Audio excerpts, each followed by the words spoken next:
1 जनवरी को पूरी दुनिया नए साल के स्वागत में व्यस्त थी। अमेरिका के न्यू ऑरलीन्स का माहौल भी बड़ा खुशनुमा था। सुबह के 3:15 का वक्त था और लोग अपने चाहने वालों के साथ खुशियां मना रहे थे, पार्टी कर रहे थे। तभी तेज रफ्तार से चलता हुआ एक पिकअप ट्रक आया और बैरिकेड्स को तोड़ता हुआ भीड़ में घुस गया। ट्रक के रुकते ही उसमें से एक शख्स बंदूक लेकर उतरा और वहां मौजूद पुलिस वालों पर उसने गोलियां स्प्रे कर दी। जब तक हमलावर को मार गिराया जाता तब तक वो 15 लोगों की जान ले चुका था। 35 लोग घायल हैं। ये पिछले 1 साल में अमेरिका में हुआ सबसे बड़ा हादसा है, जिसे आतंकवादी हमला कहा जा रहा है। अब इस घटना के कुछ ही घंटों बाद लास वेगास में ट्रंप इंटरनेशनल होटल के नीचे टेस्ला के एक साइबर ट्रक में धमाका हो गया और इसमें एक व्यक्ति की मौत हुई, 7 घायल हैं। मीडिया रिपोर्ट्स के मुताबिक न्यू ऑरलीन्स और लास वेगास के हिंसा में इस्तेमाल हुई गाड़ियां एक ही वेबसाइट से किराए पर ली गई थी। इसलिए सवाल उठ रहे हैं कि क्या दोनों घटनाओं का आपस में कोई कनेक्शन था और इन हमलों में इस्लामिक स्टेट का नाम क्यों आ रहा है। नमस्कार, स्वीकार कीजिए निखिल का आप खबरगांव का खास कार्यक्रम राजदूत देख रहे हैं। आमतौर पर 31 दिसंबर की रात 12 बजे से ही जश्न हो जाता है शुरू न्यू ईयर्स का।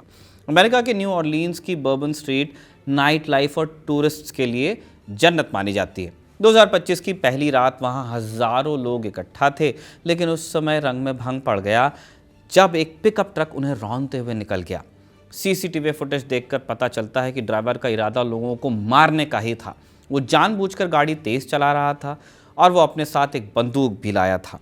गाड़ी रुकते ही वो गोलियां चलाने लगा और उसे पुलिस वालों ने फिर वहीं पर गोली मार दी जब एक गन फाइट हुई। हमलावर कौन था ये? इसकी पहचान शमसुद्दीन जब्बार के तौर पर हुई है।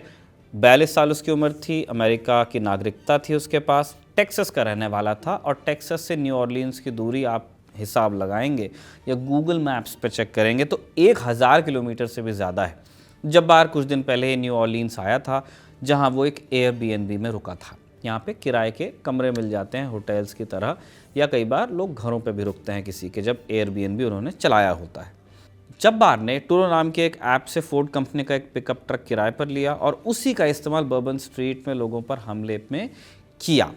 बीबीसी के मुताबिक जब्बार के करियर की शुरुआत यूएस आर्मी के साथ हुई थी। उसने कई बरस तक आर्मी में आईटी स्पेशलिस्ट के तौर पर काम किया। इसी रोल में उसे अफगानिस्तान भेजा गया, जहां अमेरिका तालिबान के खिलाफ जंग लड़ रहा था।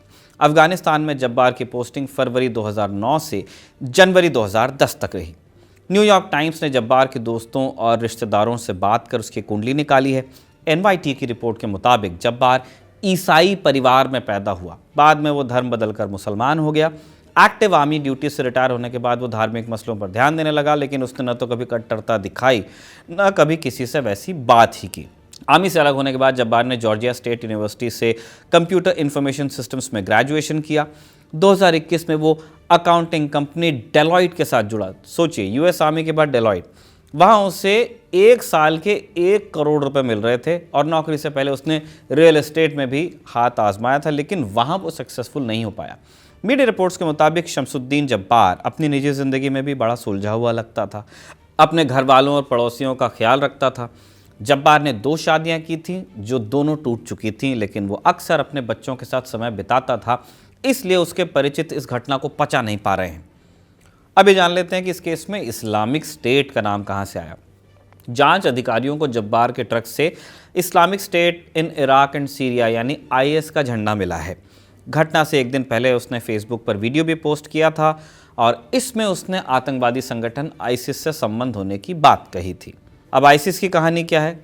आईसिस की बुनियाद में अल-कायदा इन इराक नाम का आतंकवादी संगठन था। 2012-13 के दौर में इराक और सीरिया अराजकता से जूझ रहे थे। एक अमेरिका के हमले में बर्बाद हुआ, दूसरा क्रांति के चलते अस्थिर रहा। सीरिया में बशर अल-असद की सरकार के खिलाफ क्रांति हो रही थी और अलग अलग गुटों ने असद सरकार के खिलाफ खोल दिया था मोर्चा। इसी का फ़ायदा उठाकर अबू बकर अल बगदादी ने आईसिस की स्थापना की। 2014 में आईसिस ने इराक के दूसरे सबसे बड़े शहर मोसुल पर कब्जा कर लिया और इसके बाद बगदादी ने इस्लामिक खिलाफत बनाने का ऐलान किया। कैलिफेट अंग्रेजी वाले कह देते हैं, खिलाफत होता है। आईसिस ने गैर मुसलमानों के खिलाफ क्रूरता की हदें पार की। महिलाओं को गुलाम बनाने से लेकर विदेशियों को जिंदा जलाने तक की घटनाएं आम हो गई थीं और फिर 2014 में अमेरिका ने फाइनली आईसिस के खिलाफ एक मिलिट्री कैंपेन शुरू किया। उसने स्थानीय मिलिशिया को भी सपोर्ट दिया और इस तरह वो आईसिस को कमज़ोर करने में लग गए। 2019 में अमेरिका ने बगदादी की हत्या कर दी और तब तक इस्लामिक स्टेट चुनिंदा इलाकों तक ही सिमट गया था। बगदादी की मौत ने आईसिस को भारी झटका दिया, लेकिन उसके निशान पूरी तरह नहीं मिटे। आईसिस की कई शाखाएं अलग अलग देशों में फैल चुकी हैं। सबसे खतरनाक ब्रांच का बेस अफगानिस्तान में है, जिसका नाम है Islamic State Khorasan province ISKP। ये अफगानिस्तान, ईरान और पाकिस्तान में कई बड़े आतंकवादी हमले कर चुका है। जैसे दिसंबर 2024 में तालिबान के रेफ्यूजी मामलों के मंत्री की हत्या ISKP ने की थी। मई 2024 में रूस के कॉन्सर्ट हॉल पर हमला हुआ, उसका नाम आया।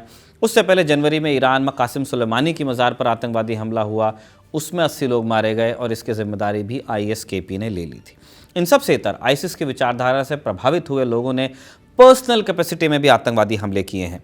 2016 में फ्रांस के नीस में एक शख्स ने बास्टिल डे की परेड में लोगों पर ट्रक चढ़ा दिया था, उसमें 80 लोग मारे गए थे। 2017 में लंदन में एक ऐसे ही हमले में 2 लोगों की मौत हुई थी, 17 लोग घायल हुए थे। अब जब्बार का आईसिस से क्या लिंक है? झंडे और फेसबुक वीडियो के अलावा कोई दूसरा सबूत अभी सामने नहीं आया है।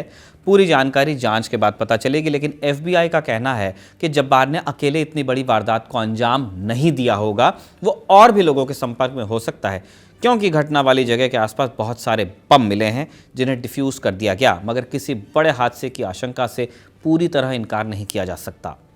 आईसिस का खतरा इतना क्यों बढ़ रहा है US में? अमेरिका ने अपने मिलिट्री कैंपेन से आईसिस का स्ट्रक्चर ध्वस्त कर दिया, लेकिन वो सीरिया में बचा ही रह गया। दिसंबर 2024 में सीरिया में बशर अल असद का तख्ता पलट हो गया और सत्ता हयात तहरीर अल शाम यानी कि HTS के हाथों में आई। HTS के लीडर अबू मोहम्मद अल जुलानी या गुलानी, इनकी शुरुआत अलकायदा इन इराक और इस्लामिक स्टेट के साथ ही हुई है। अल गुलानी ने पुरानी बातों को दरकिरार करने की बात तो कही है, उन्होंने सीरिया के अलग अलग सशस्त्र गुटों को साथ लाने का वादा भी किया है, मगर इसमें आईसिस के लिए कोई प्रकट जगह बताई नहीं गई। दूसरी बात यह कि HTS का पूरे सीरिया पर कंट्रोल भी नहीं है। ऐसे में आईसिस को पैर फैलाने का मौका मिल सकता है। अमेरिका और फ्रांस ने आईसिस के अड्डों पर हवाई हमले ज़रूर किए हैं, लेकिन ये आईसिस को रोकने के लिए पर्याप्त नहीं हैं। अब दूसरी घटना की तरफ चलते हैं। न्यू ऑरलीन्स की घटना से US उबरा भी नहीं था कि लास वेगास में धमाके की खबर आ गई। 1 जनवरी की सुबह 8:40 पर एक साइबर ट्रक में विस्फोट हुआ, जिसमें ड्राइवर का देहांत हो गया। 7 लोग मामूली तौर पर अभी घायल बताए जा रहे हैं इस घटना में। इस हमले में इस्तेमाल हुआ ट्रक कोलोराडो से लास वेगास पहुंचा था। इनके बीच भी 1000 किलोमीटर से ज़्यादा की दूरी है।